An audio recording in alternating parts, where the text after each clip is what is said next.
जी अस्सलाम वालेकुम नाज़रीन, आप देख रहे हैं गुलिस्तान न्यूज और मैं हूं आपके साथ नदीम इकबाल। लोगों की मुश्किलात जानने के लिए हम हर गांव, हर देहात, हर शख्स के पास पहुंचते हैं कि किस तरह की मुश्किलात से वो गुजर रहे हैं। आज के प्रोग्राम ग्राउंड रिपोर्ट के इस शुमारे में हम डिस्ट्रिक्ट रामबन के दूर दराज इलाका वरनाल में पहुंचे हैं, जहां आप देख रहे होंगे कि हमारे साथ काफी सारे लोग हैं। इन लोगों से बात करेंगे और इनसे जानेंगे कि इनकी क्या परेशानियां हैं, क्योंकि हर इलाके में जब आप जाएंगे अलग अलग लोगों की अलग अलग परेशानियां होती हैं। वरनाल के लोगों की क्या परेशानियां है, इनकी जुबानी ही सुनते हैं और इनसे ही जानते हैं। जनाब, सबसे पहले आप बताएं क्या नाम है आपका, कहाँ के रहने वाले हैं आप? मेरा नाम गुलाम मोहम्मद है जनाब। हम वरनाल के रहने वाले हैं। ये हल्का सरबगनी पंचायत सरबगनी का एक हिस्सा है। 2 वार्डों पर मुश्तमिल ये इलाका है। यहाँ पर तकरीबन 200 घर आबाद हैं, लेकिन गवर्नमेंट की हर स्कीम से हम महरूम हैं। ना यहाँ पे बिजली है, जबकि आज हर आदमी कहता है कि डिजिटल इंडिया है, लेकिन हम कहते हैं कि हम आज भी गुप अंधेरे में हैं। ना यहाँ पे पानी है। पानी की जो स्कीमें बहुत पुरानी लगी हुई थी, वो मोमी कागजों के ज़रिए उनको बांध कर आज भी हम पानी पी रहे हैं। और बारिश और बर्फबारी में अब 5-5, 6-6 दिन तक पानी के बगैर रहते हैं। उसके अलावा हमारे स्कूलों का जो हाल है वो अल्लाह ही ताला जानता है। हमारे यहाँ पे एक स्कूल बिल्डिंग है, मिडिल स्कूल है वो, उसकी बिल्डिंग की इतनी खस्ता हालत है कि हम बारिशों में बर्फबारी में कभी बच्चों को नहीं भेजते हैं। अगर भेज देते हैं तो हमें ये दिल में यही होता है कि अल्लाह जाने वो वापस आए कि क्या हो जाएगा। तो उसके अलावा जो प्राइमरी स्कूलों की 2 बिल्डिंगें हैं, एक मलबास में है, एक बोगढ़ में है, उनका भी यही हाल है। वो भी डैमेज हो चुकी हैं, लेकिन गवर्नमेंट की कोई तवज्जो इन पर नहीं है। तो हमारी यही गुजारिश है आज आपके मीडिया की वसादत से, ज़िला इंतज़ामिया से, गवर्नर इंतज़ामिया से, कि हमारे इस बैकवर्ड इलाका की तरफ भी कोई तवज्जो दी जाए। क्या रामबन से कितने दूर है आपका? रामबन से तकरीबन हम जनाब 100 किलोमीटर की दूरी पर हैं। जो सुमर से होता हुआ रोड रामबन जाता है, वो रोड जो है उसके ज़रिए से हम तकरीबन 100 किलोमीटर की दूरी पर हैं। और जो डिगडोर से रोड एक निकला था, उसकी हमें बड़ी उम्मीद थी कि अब हम हाईवे तक पहुँच सकेंगे, लेकिन वो रोड जो है तकरीबन 12 साल से उसका काम चल रहा है। 1 साल पहले उस रोड को गाड़ियों की आमदोरफ्त के लिए खोला गया था, लेकिन कुछ अरसा चलने के बाद फिर दोबारा आज उसमें थोड़ा बहुत स्लाइड आने की वजह से वो रोड बंद है। तो हमारी गुजारिश है कि उस रोड को काबिल आमदोरफ्त बनाया जाए। डीसी साहब के पास भी हमने ये गुजारिश रखी है बहुत पहले से। और हमारा जो ये बिजली का खास मसला है यहाँ का, वो हमने डीसी साहब का जो गेट है उस पर तकरीबन हमने 100 बार जाकर सजदे किए हैं, लेकिन हमारी कोई सुनवाई आज तक नहीं हुई। तो हमारी आज भी आपकी इस मीडिया की वसादत से यही गुजारिश रहेगी कि हमारे इस मसले को देखा जाए कि हम भी हिंदुस्तान का एक अंग अगर हैं, तो हमारे लिए गवर्नमेंट की स्कीमों का फ़ायदा क्यों नहीं है? हमारे लिए गवर्नमेंट का कोई भी तवज्जो नहीं दे रही है, इसकी क्या वजह है? तो हमारी यही गुजारिश है आपके मीडिया की वसादत। चलिए जी, सरकारी प्रोग्राम्स भी चल रहे हैं, सरकारी स्कीमें भी चल रही हैं, लेकिन जिला रामबन के वरनाल इलाके के लोगों तक वो किस तरह से पहुंच रही है, यहाँ के मकामी बाशिंदा से हम बात कर रहे थे, उन्होंने बताया। हमारे साथ कुछ और भी लोग हैं, हम इनसे भी बात करेंगे। एक ज़ईफुल उम्र शख्स है, हम इनसे बात करेंगे। जनाब, आप क्या बताएंगे, क्या परेशानी है आपकी? परेशानी है हमने कोई रोड नहीं, अस्पताल नहीं, स्कूल हमारी मिसमार होगी। हमारा इलाका में कोई तवज्जो नहीं, किसी वोट मंगे ना, हर वक्त कोई भी आवे ना हम वोट दें, मगर हमारा वास्ते यहाँ कुछ नहीं है। ना रोड है ना स्कूल हमारी थी वे भी मिसमार होगी, उधर भी नहीं कोई ख्याल। एक चीज और, क्योंकि आपने कहा स्कूल भी है, ठीक है, चलिए अस्पताल भी आप मिसमार होगी नहीं है। बच्चों ने मुश्किल जान की, बारिश में हम जान नहीं देता बच्चा ना। और हमने कोई रस्तों की इतनी दिक्कत है, कोई बीमार है लड़की, कोई बुढ़ा है, कोई खुदा है, कोई छोटा बच्चा है, ते रोड बड़ी दूर है। या रोड जी डिगडोल वाली थी हमने बनी थी, मगर यह मिसमार होगी, इस तरह 3 महीना हो गया, कोई तवज्जो नहीं है। अच्छा, एक चीज और, बर्फबारी यहाँ पर काफी ज्यादा होती है, काफी ज्यादा होती है। उस वक्त एक मरीज को आप अस्पताल कैसे ले जाते हैं? बड़ी मुश्किल है, खट पर तो ले जाए डिगडोल, बड़ी मुश्किल है। रास्ता खराब, कोई रस्तों नहीं, कोई बिजली नहीं, कोई पानी नहीं, कोई स्कूल नहीं, कोई बिजली नहीं। हमने चलिए जी, परेशानी आपकी है। जनाब, आप क्या बताएंगे, आपकी उम्र कितनी है और आप अपनी उम्र का तजुर्बा बताएं। तजर्बा तो मेरा यही 15/8/1965 का मेरा जन्म है। तो लेकिन गवर्नमेंट ने इस वक्त तक यहाँ कोई तवज्जो नहीं दी। हमारी ये रेलवे की वजह से यहाँ एक रोड बनी थी, जो सुमड़ से भी इशारा था। 64 किलोमीटर रामबन से उरनाल पड़ता है, और 26 किलोमीटर रामबन से उरनाल पड़ता है। जो ये डिगडोल से रोड बनी है, इसके हम बड़े तवज्जोदार थे, खुश थे कि हमारे यहाँ कुछ मुश्किलातों को दूर होगा। लेकिन ये आज रोड 2 महीने से हमारा कहीं थोड़ा सा मलबा पड़ा है रोड के बीच में, वो कोई गवर्नमेंट उसको नहीं उठा रही है।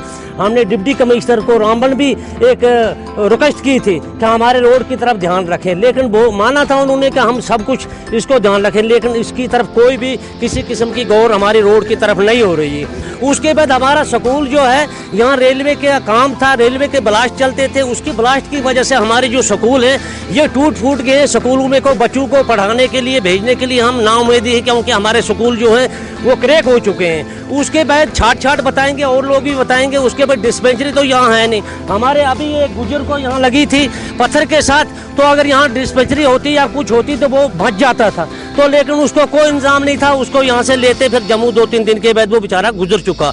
लेकिन हमारे यहाँ रास्ते नहीं, यहाँ हमारे को लाइट का प्रोग्राम नहीं। आज लाइट ऐसे थोड़े 4-5-7 घरों को ये हमारे SCC वाले हैं, इनसे हमने गुजारिश देकर तो हमें थोड़ी बहुत लाइट कुछ घरों को है, लेकिन हमें बहुत परेशानी है गवर्नमेंट की तरफ से। हम तो यही समझते हैं हमारा जो उरनाल 2 वार्डे हैं, सरबगनी पंचायत से अलग है ये 2 वार्डे। हम दुख तोड़ बैठे हैं कि हमारी गवर्नमेंट भी नहीं सुनती। हमारे MLA साहब, मैं उसका कांग्रेसी बंदा हूँ, पीछे से कांग्रेसी रहा और इस वक्त भी कांग्रेसी आगे, लेकिन उनको भी मैं बताता रहा, उन्होंने भी टस से मस नहीं माना कि हम इस रोड की तरफ उरनाल की तरफ ध्यान देंगे। हम उनको जब इनको इलेक्शन होता है उस वक्त अनगिने अनमिने ही वोट लेकर हमारे से चला जाते हैं, लेकिन हमारे को गवर्नमेंट किसी तरीके से फैसिलिटी नहीं दे रही। आवाम हमारा उस्ताद जो है, यहाँ हमारा मिडिल स्कूल है, वहाँ 150 बच्चा है, टोटल 2 टीचर रखे, और एक प्राइमरी स्कूल वहाँ 2 टीचर रखे, एक और प्राइमरी वहाँ एक टीचर रखा, और इसके साथ सरबगनी पंचायत है वहाँ 8-9 टीचर एक स्कूल में CO साहब ने रखे हैं। हमारे लिए हमारी कोई सुनाई नहीं। हम CO के पास भी गए, डिप्टी कमिश्नर के पास भी गए, लेकिन हमारे यहाँ और चलिए जनाब, मुश्किलात लेकर हम हर उस शख्स तक पहुंचे जिनसे हमें उम्मीद थी, लेकिन कहीं से हमें किसी चीज का हल न मिला। हमारे साथ एक और शख्स, हम इनसे भी बात करेंगे। जनाब, आप बताएं क्या परेशानियां हैं वरनाल के लोगों की, किस नजर से दिखते हैं परेशानियों को? सर आपका बहुत बहुत शुक्रिया, हम शुक्रगुजार हैं मीडिया वालों के। तो सबसे पहले मैं बोलना चाहूँगा सर कि हमारी पंचायत सरबगनी है, तो हमारा वार्ड वरनाल है, 2 वार्ड जो हैं वो वरनाल में है, लेकिन जो सरबगनी है, सरबगनी में सब कुछ सही है, अस्पताल भी है, स्कूल भी हैं, टीचर भी हैं, लेकिन जो ये वरनाल है ये सरबगनी पंचायत से दूर दराज है, तो इसको देखा नहीं जा रहा है सर, ये नज़रअंदाज है। अब आपको क्या लगता है कि किस पंचायत के साथ आपके इन 2 वार्ड्स को शामिल किया जाए जिससे आपकी सर हमारी पंचायत ठीक है, सरबगनी के साथ अच्छा है, लेकिन कम से कम यहाँ भी ध्यान दिया जाए। जो भी ये रोड आपको नज़र आ रही है ये कंपनी की वजह से है, ये HCC कंपनी की वजह से है।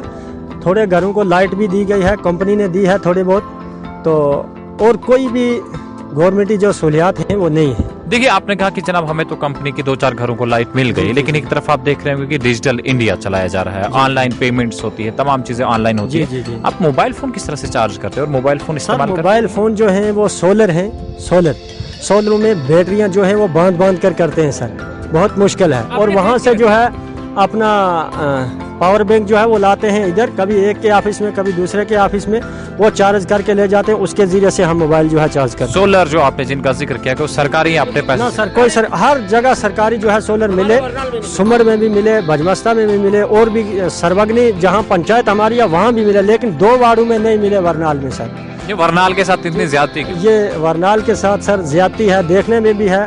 अभी इतने सारे मौजूद लोग जितने भी हैं यहाँ सब वरनाल के हैं, आप इनसे पूछिए कि यहाँ जो स्कूल है उसकी खस्ता हालत है, वो डैमेज हो चुका है। देखिए, एक चीज में आपसे देखिए, अस्पताल की बात भी हुई, रास्तों की भी बात हुई, लेकिन इस इलाके में जहाँ मैं आप देख रहा हूँ कि लोग माल मवेशी भी पालते हैं, और माल मवेशी जब बीमार हो जाएं तो उनके लिए भी एक वेटनरी सेंटर होता है, क्या वो आप? सर हमारे पास कोई वेटनरी वो है ही नहीं, ना हम लाते हैं, जो बीमार होता है वो मार ही जाता है सर, जब पता ही कुछ नहीं है ही नहीं सर। यहाँ आदमियों की नहीं है तो जानवरों की कहाँ से? आपके इस इलाके के सरकारी मुलाजिम कितने लोग हैं? सर हमारे इलाके में सरकारी मुलाजिम है, टीचर भी हैं यहाँ, पुलिस में भी हैं यहाँ, लेकिन वो सर बहुत मुश्किलातों का सामना करके यहाँ से किसी के घरों में नौकर रहकर पड़े, और वहीं जो है वो पहले जैसे कुछ पोस्टें निकली थी लग गए, ये किसी ने पढ़ाई सर, लोगों ने। हमारे इधर के पास की बात नहीं है किसी को अपने घर में रख के पढ़ाने की, स्कूल यानी पढ़ाई भी नहीं कर पाएंगे। जनाब, आपके पास आएंगे, आप क्या बताएंगे जनाब, आपकी क्या परेशानी? ना बस ये बोल रहे हैं हम सब भी, ये परेशानी है हमें। नहीं स्कूल हमारा, नहीं हमारे कोई बच्चे पढ़ रहे हैं, नहीं हमें कोई डिस्पेंसरी है कि जिसमें हमारा कोई बीमार हो जाएगा तो उसको कोई थोड़ी बहुत दवाई मिलेगी टाइम पे, कोई कुछ भी नहीं मिलता है। चलिए जनाब, कुछ और लोग भी हैं जनाब, इनसे भी बात करेंगे। जनाब आप बताएं, क्या नाम है आपका? अब्दुल रशीद। क्या परेशानी है आपकी? हमारी हर तरफ से परेशानी है। ये जो रोड बने ये कंपनी वालों ने बनाए, गवर्नमेंट की तरफ से कोई फैसिलिटी, कोई जीरो फैसिलिटी भी यहाँ नहीं है। परसों हमारा बंदा गिर गया, उसको रास्ते ही खून बह गया, तो वो जाते ही अस्पताल तो उसकी डेथ हो गई। तो कोई पावर नहीं, कोई स्कूलों का इंतज़ाम नहीं, कोई भी ज़रा नहीं। हमारे स्कूल 3 है, उनकी बिल्डिंगें डैमेज हो चुकी, किसी ने आज तक नाम तक नहीं लिया। हम हर डीसी ऑफिस में गए, हर मिनिस्टर के पास गए, एमएलए साहब के पास गए, उन्होंने कोई सुनवाई हमारी अभी तक नहीं की। अब आप क्या चाहते क्या हैं? हम चाहते हैं कि गवर्नमेंट इंतजामिया, गवर्नमेंट इंतजामिया तक हमारी बात पहुँचे, डीसी तक पहुँचे, हर इंतजामिया तक पहुँचे कि हमें यहाँ थोड़ा बहुत कुछ बने। हमें अस्पताल, डिस्पेंसरी चाहिए, स्कूलों में मास्टर टीचर चाहिए, तो यही कुछ ना कुछ फैसिलिटी यहाँ बने। शुक्रिया आपका जो यहाँ तक गरीब लोगों के पास, हमारे पास पहुँचे। आपकी वसाले से ये कहीं ना कहीं हमारी बात पहुँच सकती है। तो ये यहाँ के लोग हैं जो हम देख रहे हैं कि परेशानियां क्या है यहाँ के लोगों की। वरनाल का इलाका है, वरनाल के लोगों की परेशानियां हैं। लोगों की परेशानियां यही है कि जनाब सड़क है नहीं, पानी की सहूलियत भी बेहतर है नहीं जनाब, बिजली अभी तक नहीं पहुंची। एक तरफ हम देख रहे हैं कि डिजिटल इंडिया चल रहा है, लेकिन डिजिटल इंडिया जनाब कितना मजबूत है और कितना लोगों को फायदा पहुंच रहा है, वो हम यहाँ के लोगों से जब बात कर रहे थे, यहाँ के लोग ही कह रहे थे कि जनाब परेशानी तो हमारे पास काफी ज्यादा है। हेल्थ फैसिलिटी है नहीं, वेटनरी सेंटर्स भी है नहीं। उसके साथ साथ में अगर हम देखें, सड़क बनाई तो गई है, लेकिन सड़क का काम लगभग 12 साल तक चला। 2007 से शुरू हुआ, 2020-21 में मुकम्मल हुआ, लेकिन अब खराब मौसम की वजह से जो यहाँ पर सड़क राब्ता था वो भी मुनक़ता है। दूसरा अगरचे मुतबादिल है, लेकिन एक सड़क राब्ता जो ये लोग कह रहे हैं कि हमें शॉर्ट, उसकी लेंथ काफ़ी कम थी, डिस्टेंस कम पड़ता है, लेकिन वो सड़क बंद है। उसके साथ साथ में हम तालीमी निज़ाम की जहाँ बात करें, क्योंकि सरकार की तरफ से बड़े बड़े दावे किए जाते हैं कि जनाब एनरोलमेंट ड्राइव चलाई जा रही है, ड्रॉप आउट जो बच्चे हैं उन्हें स्कूल की तरफ ले जाया जा रहा है। लेकिन जब आप इस इलाके में आएंगे, वरनाल सरबगनी का इलाका है, डिस्ट्रिक्ट रामबन का दूर दराज का इलाका है, जब आप यहाँ पर आएंगे तो यहाँ के लोगों का ये मानना है कि जो लोग यहाँ से बाहर निकल जाएं, यानी जो फाइनेंशियली साउंड हो वो ही पढ़ाई कर पाएंगे। अगर आप वरनाल में रह रहे हैं, यहाँ पर स्कूल है नहीं और आप भी तालीम हासिल नहीं कर पाएंगे। परेशानी तो कहीं तरह की है। रेलवेज की वजह से अगरचे यहाँ पे अप्रोच रोडों पर लोग चलकर अपने घरों तक पहुँचते हैं, बाजारों तक पहुँचना अगरचे इनके लिए आसान हुआ है। आज की डेट में अगर कुछ लोगों को बिजली भी मिल रही है, लेकिन वो कंपनी की है, और जब कंपनी यहाँ से चली जाएगी तो वो बिजली भी उनको साथ ही चली जाएगी। अस्पताल भी नहीं है, वेटनरी फैसिलिटी भी नहीं है, एजुकेशन का सिस्टम भी बेहतर नहीं है, चलने के लिए पक्के रास्ते भी नहीं है, और नदियाँ अबूर करने के लिए फुट ब्रिजेस भी नहीं है। वरनाल का इलाका है, काफी दूर दराज का इलाका है, और लोगों के सामने परेशानियों के अंबार भी हैं। अगरचे इन लोगों ने वोट भी किया है कि जनाब सरसब्ज बाग दिखाए गए थे इलेक्शन के दौरान इन लोगों को, जहां हम इन लोगों से बात करे थे, इनका मानना था कि हाँ हम कांग्रेसी भी हैं, हम भाजपा में भी हैं, हम एनसी में भी हैं, हम पीडीपी में भी हैं, लेकिन किसी ने हमारा कुछ नहीं किया। अगर हम सरकारी ऑफिसरान के पास भी पहुंचे, उनके सामने भी अपनी मुश्किलात रखी, लेकिन अभी तक उनका ज़ाला होता हुआ नजर नहीं आ रहा। यही वजह है कि आज की डेट में भी वरनाल के लोग बुनियादी सहूलियात से महरूम हैं। एक तरफ हम देख रहे हैं कि डिजिटल इंडिया की बात, और दूसरी तरफ लोगों को मोबाइल फोन चार्ज करने के लिए कहीं मीलों दूर लोगों के घर जाना पड़ता है या फिर कंपनी के ऑफिसेज का रुख करना पड़ता है। लोगों के सामने काफी परेशानी है। गुलिस्तान न्यूज की कोशिश है कि हम उस जगह पर पहुंचे, हर उस शख्स तक पहुंचे जिसकी कोई प्रॉब्लम हो और आज के वक्त में भी प्रॉब्लम फेस कर रहा है। आज हमारे साथ जो आप देख रहे हैं ये लोग डिस्ट्रिक्ट रामबन के दूर दराज इलाका भजमस्ता के लोग हैं, और इन लोगों की कुछ परेशानियां क्या है, इनकी जुबानी ही आप तक पहुंचाने की कोशिश करेंगे। सबसे पहले हम आपके पास आएंगे, क्या परेशानियां हैं आप? शुक्रिया जनाब, मैं गुलिस्तान न्यूज़ का मैं बहुत शुक्रगुजार हूँ जो कि यहाँ तक इस पहाड़ी इलाके में यहाँ तक पहुँची। ये बहुत दूर दराज इलाका है, ज़िला रामबन से तकरीबन 100 किलोमीटर की दूरी पर है। अगर रामबन की तरफ से आएँ तो यहाँ के बहुत बड़ी बड़ी मुश्किलातें आती हैं। जैसे कि हमारा सबसे पहले जो हॉस्पिटल की बात हमें रखेगी, हॉस्पिटल यहाँ 32 साल से एक हॉस्पिटल बन चुका है, आ रखा है, लेकिन उसकी बिल्डिंग नहीं है। यहाँ हॉस्पिटल तो है, वो अभी उसका अपग्रेड हो रखा है, एनटीपीएच बन चुका है, लेकिन उसमें ना ही तो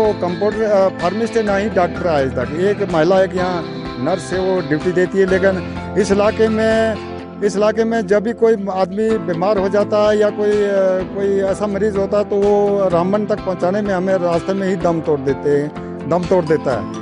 तो हमारी क्या आप वोट वगैरह देते नहीं? जो आपकी बिल्डिंग बनी नहीं, 32 साल पहले आपको हॉस्टल मिला, जो बिल्डिंग मिली थी डिस्पेंसरी मिली, और अभी तक बिल्डिंग बनी नहीं, क्या है मामला? क्या आप वोट नहीं देते? क्या सियासतदान यहाँ देखते नहीं? सर यहाँ तो जब वोटिंग होती है वहाँ यहाँ बड़े बड़े दावा सरकार करती है, आती है, वोट ले जाती है, लेकिन बाद में हम उनके पीछे उनके दफ्तर में चक्कर लगाते रहते हैं यहाँ पर।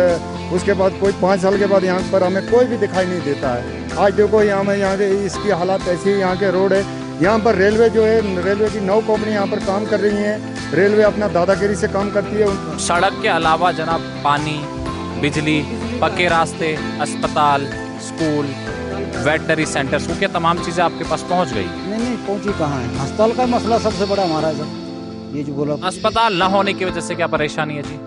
वही तो परेशानी है ना, डॉक्टर की परेशानी, और क्या परेशानी है। अगर आपको यहाँ पे डॉक्टर ना मिले तो फिर आपको कहाँ जाना पड़ता है? या जम्मू या रामबन। कितना टाइम लग जाता है आपको यहाँ से रामबन तक पहुँचने में? 5 घंटे। 5 घंटे का टाइम लगता है आपको यहाँ से? सुमुर से जाना पड़ता है ना। चलिए जी, ठीक है। तो चलिए व्यूअर्स, आप देख रहे थे कि हमारे साथ में एक और शख्स भी। जी बताएं, आपकी क्या परेशानी है? हमारे भी परेशानी है सर, यहाँ तो कोई बिजली भी नहीं है पानी, एक तो रोड की समस्या ज़्यादा है, एक अस्पताल की सर बहुत ज़्यादा है। डिजिटल इंडिया कह रहे हैं, डिजिटल इंडिया बना दिया, तो आप कह रहे हैं बिजली नहीं है, ये कैसी बात है सर? 5 साल के बाद कोई बंदा यहाँ पर नजर नहीं आता सर, बहुत नेता यहाँ पर। डिजिटल इंडिया नहीं बना, क्या आप इस पर यकीन नहीं करते कि डिजिटल इंडिया बन गया है? यहाँ से किराया 4000 रुपये लेता है, एक शख्स अगर बीमार हो जाएगा रामबन के लिए 4000 रुपये, एक बंदे का 4000 रुपये किराया लेते सर। जी आप क्या कहेंगे, क्या परेशानी है? सर सेम हमारी भी यही परेशानी है, बिजली, पानी, रोड, हॉस्पिटल और बहुत सी समस्याएं हमारे गांव में। तो सर जैसे मकान हैं वो गरीब लोगों को उनका पैसे किस्तें नहीं मिल रही हैं, उनके बकाया रखे जाते हैं, और बाकी और बहुत मसले हैं सर यहाँ पे। और यहाँ दूर दराज इलाका है, पहाड़ी एरिया है, यहाँ पे तो जब इलेक्शन होता है तब तो बहुत लोग आते हैं, लेकिन इलेक्शन के बाद तो यहाँ कोई नज़र आता नहीं। आपने किस पार्टी को वोट किया? सर हमने तो किया था सर, वो जीत गए, हार गए? नहीं वो तो जीत गए थे सर। तो फिर आज आप उनके पास क्यों नहीं जाते कि हमारा काम करें? आज तो एलजी सरकार है सर, अभी तो उनका भी कोई इतना तो कोई रोल नहीं है सर। अभी तो एलजी गवर्नमेंट के प्रशासन वो काम कर रही है, तो इतना कोई यहाँ पे इतना नहीं, इलेक्टेड लोगों की चलती नहीं है। जनाब फॉर्मर सरपंच भी हैं, भजमस्ता के हालात काफ़ी ख़राब लग रहे हैं यहाँ के लोगों से जो हम बात कर रहे थे, क्या कहें? सर बहुत सारी समस्याएं हैं सर, यहाँ पे बिजली की समस्या है, पानी की समस्या है, रोड की समस्या है, हॉस्पिटल की तो समस्या। आप यहाँ आए हुए हो, हॉस्पिटल में हमें कोई डॉक्टर स्टाफ नहीं है। क्या बिल्डिंग है? हॉस्पिटल बिल्डिंग नहीं है। तो बहुत बार हमने एक्चुअली हम कोशिश करते हैं, लेकिन हमारी कोई सुनता नहीं सर। एक चीज हम और देख रहे हैं, चलिए हॉस्टल की बात तो होगी कि आपके पास हॉस्टल है नहीं, लेकिन दूर दराज का इलाका है, लोग माल मवेशी पाल कर अपना गुजारा करते हैं, भैंसें, भेड़, बकरियां वगैरह, उसके लिए एक वेटनरी सेंटर होता है, क्या आपके पास वो तमाम चीज़? वो भी बिल्कुल नहीं सर। हमारा वेटनरी सेंटर पहले हमको सुंबड़ के साथ रखा था, आप बोलते हैं आप जी उधर उखड़ाल के साथ। कभी हमें आज हमारी कॉन्स्टिट्यूंसी के हमारी भजमस्ता को उठा के रामबन के साथ लगा दिया सर। हमें कोई पता नहीं होता है कि हमें कभी उधर लगाते हैं, कभी उधर लगाते हैं। तो व्यूअर्स आप देख रहे थे कि इस वक्त हम भजमस्ता के इलाके में है, जहां हम लोगों से बात करें, लोगों के पास परेशानी कहीं तरह की है, चाहे हम तिबी इमदाद की बात करें, तिबी सहूलियात यहाँ पर है नहीं, उसके साथ साथ अगर देखें वेटनरी फैसिलिटीज़ भी यहाँ पे है नहीं। हेल्थ फैसिलिटीज़ की आपने बात की, तो 32 साल पहले इनका कहना है कि जनाब हमें एक सेंटर दिया गया था, मेडिकल सब सेंटर, लेकिन अभी तक उसकी इमारत मुकम्मल है नहीं, अमले की भी यहाँ पे कमी है, लोगों को परेशानियाँ ज़रूर हैं। सड़क की जहाँ तक बात कर रहे हैं, 2007 में एक सड़क का काम शुरू हुआ और अगरचे 1-1.5 साल कबल वो सड़क का काम मुकम्मल हुआ, लेकिन उसके बाद रोड की हालत भी बदतर कर दी है। अब यहाँ के लोगों की यही डिमांड है कि रोड को रेस्टोर किया जाए। हालांकि अभी एक रोड कनेक्टिविटी इस इलाके को हुआ, लेकिन वो ज़्यादा डिस्टेंस है, और दूसरी तरफ में अगरचे कम डिस्टेंस है, लेकिन सड़क की हालत कुछ बेहतर है नहीं, क्योंकि सिंकिंग एरिया है। नेक्स्ट रिपोर्ट में फिर आपको बाकी लोगों से मिलाएंगे, मजीद अपडेट्स भी आप तक पहुँचाएंगे। आप देखते रहेगा गुलिस्तान न्यूज़।